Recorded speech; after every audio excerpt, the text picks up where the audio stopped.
अंतकाले च मामेवा स्मरण मुक्त्वा कलेवरम। अंतकाल में क्या स्मरण होता है?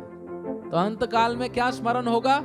जीवन भर जो इन्वेस्टमेंट किए हैं वो लास्ट में हमको याद आएगा। तो जीवन भर अगर भक्तों के समागम में हरि कथा हरि कीर्तन किए हैं, प्रसाद लिए हैं, तो क्या याद आएगा? अयोध्या याद आ जाएगा, वृंदावन याद आ जाएगा, द्वारका याद आ जाएगा। बोले चलो अभी वहां चलते हैं।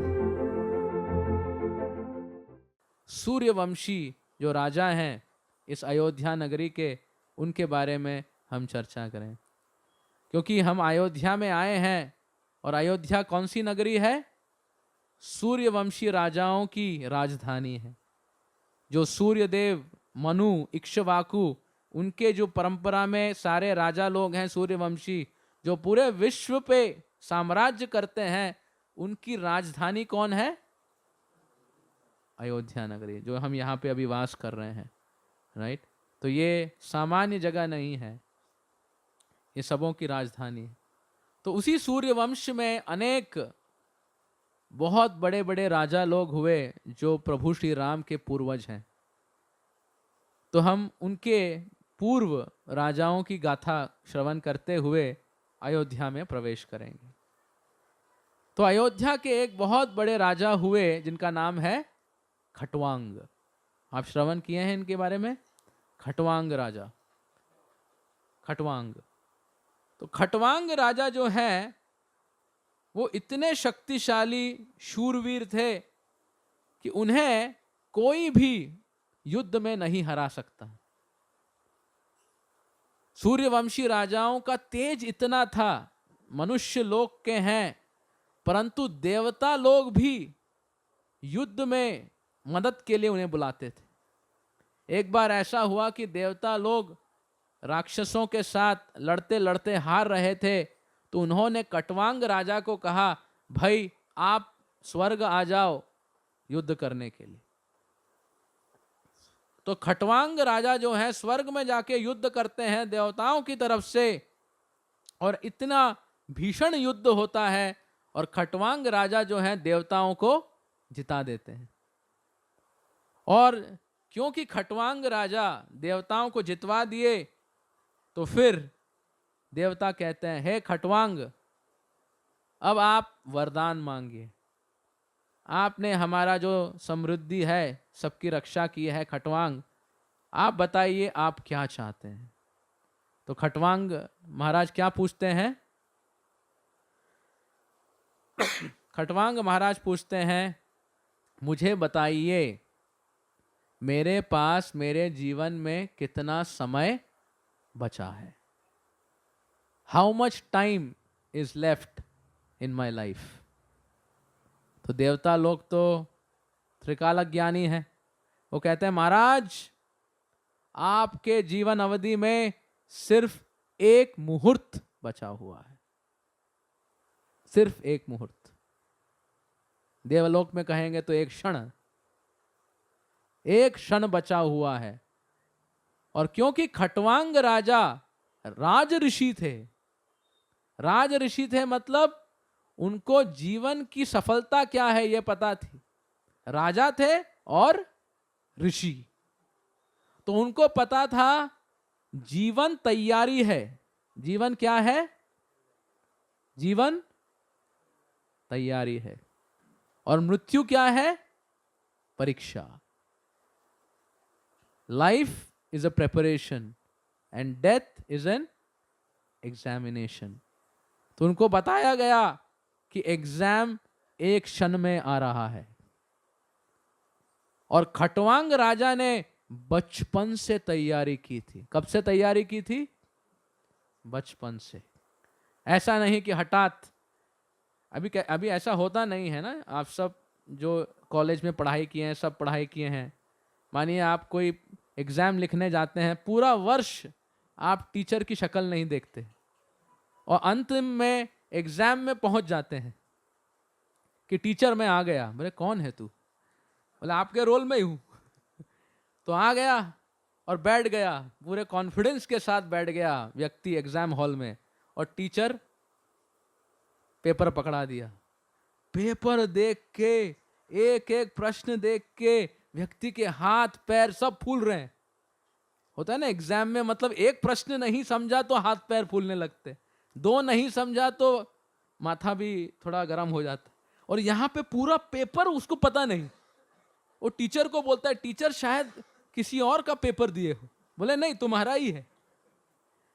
बोले ऐसा ही होगा, पूरे जीवन तैयारी नहीं किए, क्लास में कभी नहीं आए, प्रॉक्सी में काम चला दिए। परंतु खटवांग राजा जो थे बचपन से पेपर की पढ़ाई किए थे। जैसे ही देवताओं ने कहा महाराज एक मुहूर्त आपके पास है, तो देवताओं से कहते हैं हे देवतागण, मुझे शीघ्र ही मर्त्यलोक में जाने की आज्ञा दें।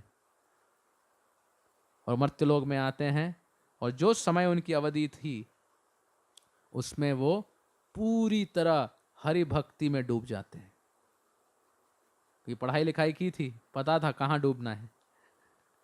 पूरी तरह हरि कथा हरि कीर्तन में प्रशंसा करते हुए कहते हैं, प्रार्थनाएं करते हैं खटवांग राजा। खटवांग कहते हैं मेरे जीवन में मुझे सिर्फ भक्तों की संगति प्रिय है। क्या प्रिय है? भक्तों की संगति। क्यों? क्योंकि भक्तों की संगति में है प्रभु आप ही याद आते हो। भक्तों की संगति रहती है तो क्या याद आता है? ऐसा लगता है कि भाई क्या है, सुबह हरे कृष्णा, दिन में हरे कृष्णा, प्रसाद में हरे कृष्णा, कृष्ण कृष्ण कृष्ण कृष्ण कृष्ण कृष्ण, अरे कुछ और भी बोलो। तो कहते हैं मेरे लिए भक्तों की संगति प्रिय है, क्योंकि इस भक्तों की संगति में भगवान को भूलना असंभव है। सो रहे हैं तो व्यक्ति जगा देगा। मतलब प्रभु जी मैं सो नहीं रहा हूं, क्यों जगा रहे हैं? जैसे प्रभु जी कहें मैं डूब गया हूं, मैं डूब के सुन रहा हूं। राइट। तो कहते हैं कि भक्तों की संगति, मुझे अपने परिवार, हाँ, सुता दारा भूमि संपत्ति, इससे इतना मोह नहीं है जितना मुझे भक्तों की संगति से प्रेम है। क्योंकि ये जगत की चीजें क्या है? नश्वर हैं, आज है तो कल नहीं है, तो इनके ऊपर भरोसा ज्यादा किया नहीं जा सकता। और बहुत बार समय से पहले ही आपको इंडिकेशन देते हैं, अपना देख लेना भैया। तो कहते हैं भक्तों की संगति मुझे प्रिय है। और फिर कहते हैं बचपन से मैं सिर्फ भक्ति को अपना धन मान के उस पे मैं इन्वेस्टमेंट किया हूं। हे प्रभु आप ही मेरे सर्वस्व हो। और इस जगत की चीजों को एक औपचारिक रूप में, एक ड्यूटी के रूप में मैंने पूरी तरह कर्तव्य निभाया है। और फिर कहते हैं कि हे प्रभु आप तो तीनों लोकों के स्वामी हो, और तीनों लोक आपसे ही आते हैं इस भौतिक जगत में। तो जो आपके पास पहुंच गया उसके पास तो सब कुछ ऐसे ही मिल जाएगा। तो मैं मनसा काया वाचा जो है आपकी पूरी भक्ति में रमना चाहता हूं। इस जगत की जो वार्ताएं हैं, ये एक पर्वत पे एक नगरी, कभी कभी आप जब पर्वत देखते हो या आकाश को देखते हो तो लगता है कि आकाश में कुछ आकार आ गया, लग रहा है कोई महल है, लगता है कुछ है। या दूर से कुछ पर्वत की छोर देखते हो तो लगता है कि शायद वहां पे घर है, मोहल्ला बसा हुआ है। राइट। तो खटवांग महाराज कहते हैं दुनिया के संबंध भी ऐसे हैं, शाश्वत नहीं है, कुछ समय के लिए हैं, स्वप्न की तरह है। आप कल रात्रि में जब निद्रा किए होंगे तो बहुत लोगों से आपने इंटरैक्ट किया होगा स्वप्न में, हाँ कि ना? पर अभी आपको वो सब याद आ रहे हैं स्वप्न में जिनके साथ आपने प्रोग्राम बनाया था? उसी प्रकार कहते हैं जीवन जो है, रात्रि का स्वप्न 6 घंटे का, जीवन का स्वप्न 60 साल का। जैसे ही स्वप्न से उठते हैं सब कुछ भूल जाते हैं, वैसे ही 60-70 अवधि के बाद जब उठेंगे ड्रामा खत्म, राइट, सब धुंधला हो जाएगा। जन्म जन्मांतर से हम यात्रा कर रहे हैं। तो खटवांग महाराज कहते हैं इस जीवन की यात्रा एक स्वप्न के समान, जो कुछ समय के बाद उतना सीरियस नहीं होगी। जैसे हमारे जीवन में हो सकता है ऐसा कुछ समय होगा, बहुत टेंशन होगा, एग्जाम पास करना है, जॉब लगानी है, और अभी 10 वर्षों के बाद वो चिंता आपको टेंशन देती है। उसी प्रकार आज जो आप चिंता में हो, 5 साल के बाद वो चिंता आपको डिस्टर्ब करेगी। जीवन ऐसा ही है। तो कहते हैं प्रभु ये दुनिया में आसक्तियां इस प्रकार हैं, तो मैं सिर्फ आपको ही सर्वस्व मानकर अपने पूरा ध्यान, मन, बुद्धि, अहंकार पूरी आपकी सेवा में लगा के अपने अंतिम गंतव्य को चुनना चाहूंगा। और ऐसा कह के खटवांग महाराज जो सूर्यवंशी राजा हैं, भले राजा होते हुए इतने कारोबार राज्य को संभाल रहे थे, अपने जीवन की स्थिति को समझते हुए अंततो गत्वा विजयी हुए और भगवान के धाम पहुंच गए। हाँ, जो भी हम याद करते हैं अंतिम समय में हमारी यात्रा वहां की होगी। क्या श्लोक है गीता का? अंतकाले च मामेवा स्मरण मुक्त्वा कलेवरम। अंतकाल में क्या स्मरण होता है? तो अंतकाल में क्या स्मरण होगा? अंतकाल में क्या स्मरण होगा? जीवन भर जिसके प्रति आसक्ति बनाए हैं उसी का स्मरण होगा। जब आप कुछ खो रहे हैं, जिसके लिए जीवन की पूंजी लगाई है वो जा रहा है, उसके प्रति आसक्ति होगा ना, या वो इच्छाओं के प्रति। तो जीवन भर जो इन्वेस्टमेंट किए हैं वो लास्ट में हमको याद आएगा। तो जीवन भर अगर भक्तों के समागम में हरि कथा, हरि कीर्तन किए हैं, प्रसाद लिए हैं, तो क्या याद आएगा? अयोध्या याद आ जाएगा, वृंदावन याद आ जाएगा, द्वारका याद आ जाएगा। बोले चलो अभी वहां चलते हैं। तो खटवांग महाराज सूर्यवंशी राजा जो हैं, अपने जीवन को इस प्रकार सफल बनाए। उसी सूर्यवंशी के राजा हैं जिनके बारे में वर्णन आता है रघु। रघुकुल रीत सदा चली आई, प्राण जाई पर वचन न जाई। हाँ, तो रघुकुल किसके नाम से है? राजा रघु। वंदे हम करुणाकरम रघुवरम भूपाल चूड़ामणि। प्रभु श्री राम का गुणगान क्या है? वंदे हम, बोलिए, करुणाकरम रघुवरम भूपाल चूड़ामणि। तो प्रभु श्री राम को कहते हैं कि मेरा नमन स्वीकार कीजिए प्रभु, आप करुणाकरम हैं, करुणा की खान हैं।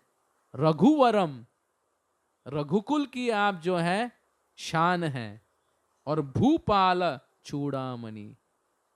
हाँ, इस भूलोक के जो इतने राजा हैं उनके आप चूड़ामणि हैं। हाँ, आप ही की स्थिति से सब का यशगान हो रहा है। तो इस प्रकार रघु जो थे वो बहुत बड़े दानी थे। राजा रघु पूरे राज्य को अपनी संतान मानकर उनका पालन पोषण करते थे।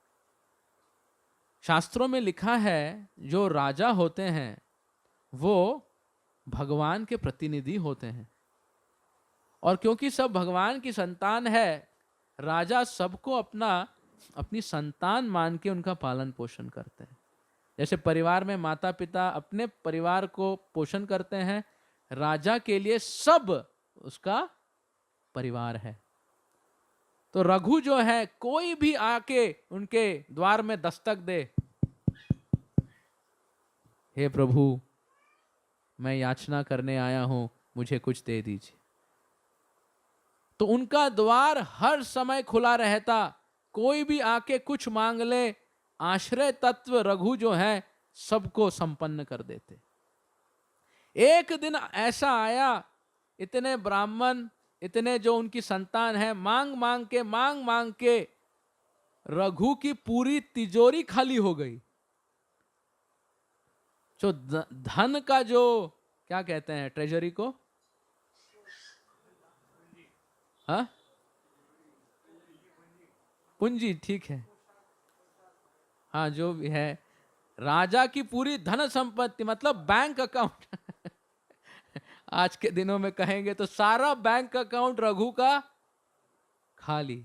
जो भी आए प्रभु यज्ञ कर रहे हैं, घर में कुछ तंगी है, ये है वो है वो है ये है करके राजा रघु के पास सब लोग आए। और रघुकुल रीत क्या है, कोई आश्रित है तो उसको संपन्न बनाना है। तो एक ब्राह्मण जो है वो रघु के पास आ रहे थे।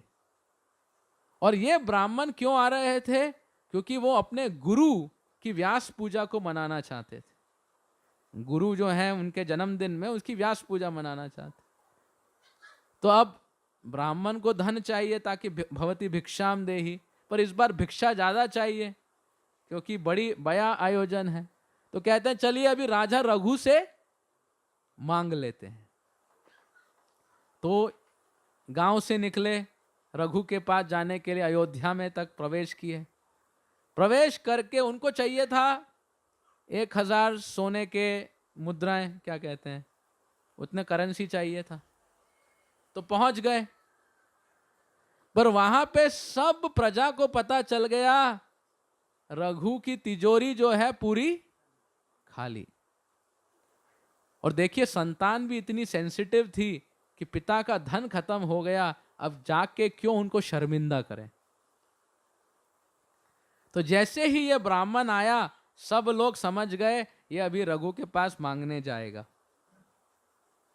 तो फिर वहां के प्रेमी रघुकुल के कहे, हे ब्राह्मण देवता क्षमा करना, बट राजा की तिजोरी अभी पूरी खाली हो चुकी है, तो अगर आप उनसे भिक्षा मांगोगे तो फिर एक बहुत ही अलग परिस्थिति का निर्माण हो जाएगा। तो फिर वो ब्राह्मण देवता जो इतनी आस लगा के आए थे वो बहुत ही शोकग्रस्त हो जाते हैं कि बड़ी आस लगा के आया था परंतु राजा रघु के पास तो नहीं है, तो फिर उनसे मांगना भी ठीक नहीं है। तो अबाउट टर्न करके फिर वो यात्रा करने लगते हैं। पर पहले के राजा लोग ऐसे अपने महल में आराम से बैठे ऐसे नहीं थे। उनके गुप्तचर हर जगह प्रस्तुत थे कि राज्य में क्या हो रहा है। हम भीष्म पितामह युधिष्ठिर महाराज से कहते हैं राजा कैसे मैनेजमेंट करता है, बाय गुप्तचर, क्योंकि उसको जब तक प्रजा का हाल पता नहीं वो क्या हाल ठीक रखेगा। वो अपना एसी में बैठा है या जो भी बैठा है अपने ऐशो आराम में, अपनी प्रजा के ऊपर क्या यातना हो रही है क्या पता उसको। इसीलिए गुप्तचर हर जगह होते थे। तो एक गुप्तचर को पता चला कि राजा रघु से भिक्षा मांगने आए थे, पर राजा रघु की अवस्था को सुन के वो वापस जा रहे हैं बिना भिक्षा मांगे। ब्राह्मण कुल की सेवा नहीं हो पाई, हरि की सेवा नहीं हो पाई, ऐसे राज्य का क्या हो। तो गुप्तचर जाके राजा रघु को बता देते हैं प्रभु ब्राह्मण वापस जा रहे हैं। तो रघु आदेश देते हैं उस ब्राह्मण को बुलाया जाए। तो सरहद से उस ब्राह्मण को जो है सुसज्ज पूरे आन शान से जो है रघु के पास लेके आते हैं। और फिर रघु पूछते हैं ब्राह्मण देवता आप बताइए आपकी मैं कैसे सेवा कर सकूं। और फिर ब्राह्मण देवता संकोच में पड़ जाते हैं कि अब क्या कहूं, मुझे तो पता है इनके पास नहीं है तो कैसे कहूं। कहते हैं बिना संकोच के आपके कहिए क्या चाहिए आपको। तो कहते हैं थोड़ा संकोच से कहते हैं कि हमारे गुरु की व्यास पूजा को मनाना है, उसके लिए आयोजन करना है। तो वो समझ गए कि धन बहुत आवश्यक है। तो रघु फिर क्या करते हैं, अपना बाण और अपना धनुष लेके आते हैं और बाण को धनुष पे चढ़ाकर जो यक्षलोक है, यक्षलोक कहाँ है, उत्तर की दिशा में, उत्तर की दिशा में यक्षलोक है। और यक्ष के राजा कौन है, कुबेर। और कुबेर कौन है, सारे देवताओं के खजांची। यहां ट्रेजर खत्म हो गया पर स्टॉक कहां है? कुबेर के पास। उत्तर दिशा में बाण को लगाते हैं और उनकी इतना उनका ब्रह्म तेज था या इतना कर्तव्य परायण थे कि उन्होंने कुछ भी नहीं कहा। उत्तर की दिशा में बाण को दिखाया और हृदय की वार्ता को प्रकट किया। अलकापुरी यक्षलोक में कोलाहल मचने लगा और कुबेर पूरी तरह समझ गए मैटर बहुत सीरियस है, और बिना कुछ कहे कुछ किए बाण को तैनात कर दिया। सब सोच रहे हैं भाई ब्राह्मण भिक्षा मांगने आया है, युद्ध के लिए नहीं आया है। और रघु जो है ऐसा संकेत करते हैं तो आप कल्पना नहीं करेंगे, पूरे अयोध्या में सोने की वर्षा हुई, खजाने की वर्षा होने लगी, जोर शोर से वर्षा हो रही है। और इतनी वर्षा हो गई कि रघु की जितनी तिजोरी थी उसके 1000 गुण तिजोरी बढ़ गई। और वो तो उनकी तिजोरी है, बाकी सब जगह भी बहा। और जो ब्राह्मण आया था उसको कितना चाहिए था? वो एग्जैक्टली 1000 लिया, एक ना कम एक ना ज्यादा। देखिए लोग इतने धर्मपरायण होते थे। और रामायण में भगवान यही आदर्श सिखाना चाहते हैं कि अर्थ के पीछे मत भागो, धर्म के पीछे भागो। धर्म करोगे अर्थ आपके पीछे भागेगा, अर्थ के पीछे भागोगे अनर्थ आपके पीछे भागेगा। धर्म अर्थ काम मोक्ष, ये 4 पुरुषार्थ हैं, राइट? तो जो व्यक्ति धर्म को निभाता है बिना कोई अपेक्षा के, अर्थ उसको प्राप्त होता है। ये रीत है। If you do your duty you will be provided. राजा अगर अपना कर्तव्य करे तो यक्ष के राजा कुबेर भी वर्षा करेंगे सोने की, क्योंकि वो अपने स्वार्थ के लिए नहीं कर रहा है। क्यों कर रहा है? क्योंकि उन्हें अपने कर्तव्य को निभाना है। हर व्यक्ति जो उनके कर्तव्य को है, घर में किसी का कर्तव्य है, कहीं पे उसकी कर्तव्य है, उसको उसे निष्ठा से निभाना है कि ये भगवान ने मुझे ये कर्तव्य दिया है, उसे मैं धर्मपरायण होकर करूं। और जो अब तक मुझे संभाल रहे हैं भविष्य में भी वो ही मुझे संभालेंगे। तो सबों को ये पता था कि अगर हम अपने धर्म करेंगे तो भगवान सबका पोषण ठीक प्रकार का। तो तब से ये बात आई, रघुकुल रीत सदा चली आई, प्राण जाई पर वचन न जाए। राइट? कोई भी मांगने आ जाए। तो वहां से राजा रघु की शान के बारे में बातचीत होती है। तो ऐसे सूर्यवंशी राजाएं हैं जिन्होंने पूरे विश्व का राज्य इस प्रकार किया कि कहते हैं कि सूर्यवंशी राजा जब राज्य करते थे, अयोध्या नगरी के ऊपर देवलोक के यान घूमते हुए दिखाई देते थे। मतलब क्या? देवता लोग अयोध्या नगरी में आते जाते रहते थे।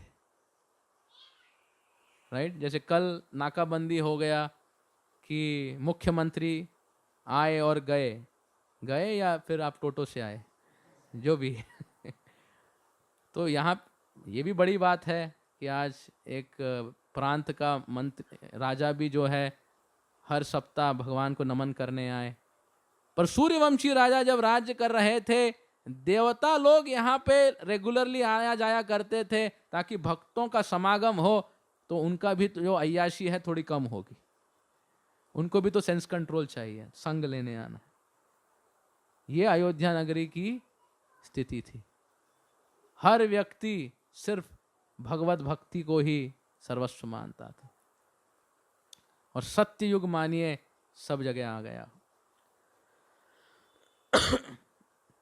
तो हम समझते हैं कि हमारे जीवन काल में इस जगत में हमारी यात्रा, जिस यात्रा में हम आए हैं, वो यात्रा ऐसी होनी चाहिए कि हम भगवान के घर में फिर अपने आवास को कर सकें।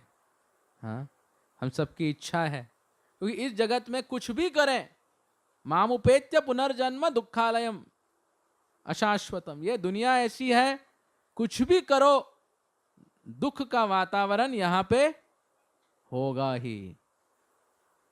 हाँ, अभी अभी अभी शीतकाल गया, ठंड गई, ऐसा कोई व्यक्ति है यहां पे जिसको वो ठंडा नहीं सताया?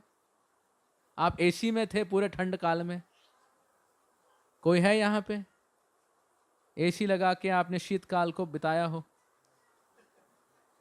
हाँ, और अब गर्मी इतनी हो गई है तो आप पंखा छोड़ दिए हो, तो सब रूम बंद करो और कंबल से ढक दो। मुझे इस दुनिया की चिंता बिल्कुल टेंशन नहीं देती। ऐसा होगा? Anyone here? बहुत कम है, बहुत कम नहीं, कोई नहीं। तो आज आ ब्रह्म भुवनालोक माम उपेत्य पुनर्जन्म दुखालयम शाश्वत, ये जगत जो है दुखों का जगत है, कुछ भी करें। हाँ, दुखालय मतलब इस जगत का निर्माण दुख की ईंट, दुख का सीमेंट, दुख का क्ले, दुख का रीइंफोर्स्ड बार्स सब लेके बनाया है। सब वातावरण ही दुख के एलिमेंट से बनाया है, तो छीकेंगे भी तो क्या मिलेगा? दुख ही मिलेगा। राइट? तो इसीलिए भगवान कहते हैं आप मेरे कथा का श्रवण करो, भक्ति में रमो और मेरे घर वापस, मेरे घर नहीं, अपने घर वापस आ जाओ। किसके घर आ जाओ? अपने घर। तो भगवान यहां आते हैं अपनी लीलाओं को करने, ताकि हमें फिर से इनविटेशन करने कि घर लौट चलें।